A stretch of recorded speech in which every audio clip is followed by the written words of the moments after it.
It started slowly at first, like a whisper in the night. Jamil had always been a calm, strong man, well loved by his family and respected at his workplace, but the shadows came for him when he was most vulnerable, while he slept. Every night it grew worse, the feeling of something pressing on his chest, something malevolent. A force he couldn't see but could feel. It was as if the air itself had become thick with dread, suffocating him in his sleep, robbing him of peace. And then the nightmares followed him into the waking world.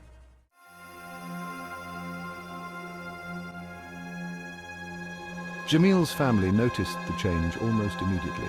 His once warm and vibrant spirit had dulled, his laughter gone, replaced by silence.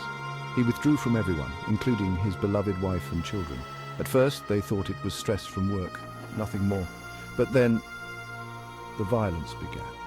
The nightmares had taken root deep within him, warping his mind, turning his love into anger. His wife recalled the way he would scream in his sleep, waking up drenched in sweat, eyes wild with terror.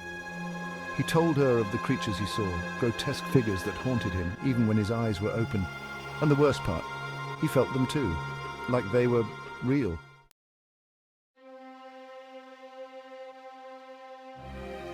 Desperate, Jamil's wife sought help. They turned to doctors, but nothing seemed to ease his torment. His anxiety worsened, and the medication prescribed did little to quell the nightmarish visions. He became a prisoner in his own mind. Finally, convinced this was no ordinary illness, his wife turned to their faith. Please, you have to help us. My husband is not the same. The doctors can't do anything. In Islamic tradition, such afflictions are not uncommon. When the mind and spirit are weakened, the unseen world can creep into ours. This isn't mere anxiety or depression, it is possession.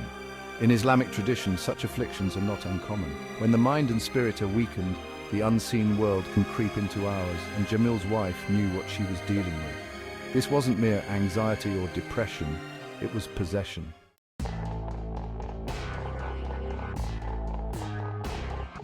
The moment the verses were recited, something deep within Jamil reacted. His body jerked violently as though it were fighting against the very words meant to save him. His wife watched in horror as the shadows surrounding him grew darker, and a guttural scream escaped his throat. In Islamic tradition, the Quran is a weapon, a shield against the unseen forces of darkness, but Jamil's affliction was no ordinary ailment. This was something far more sinister. The very words meant to heal him caused the force within him to rage and resist.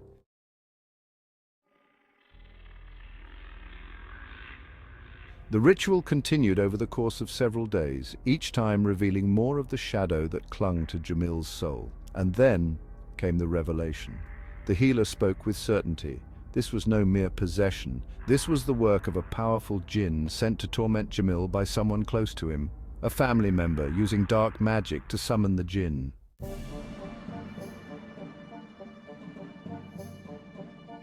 Jamil's case is one of many that caught the attention of modern scientists.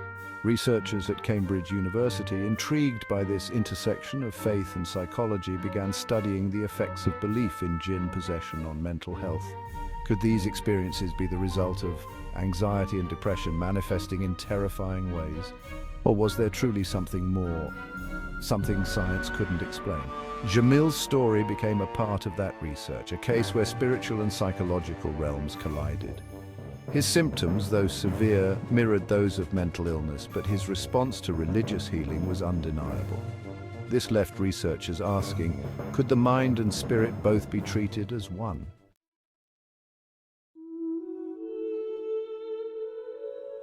Jamil's recovery was nothing short of miraculous, but it wasn't just the prayers that saved him.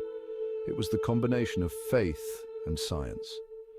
Medication to treat his anxiety and depression, alongside the healing power of the Quran, brought him back from the brink. What do you believe? Is possession merely a manifestation of the mind, or is there truly something more, an unseen world that can cross into ours?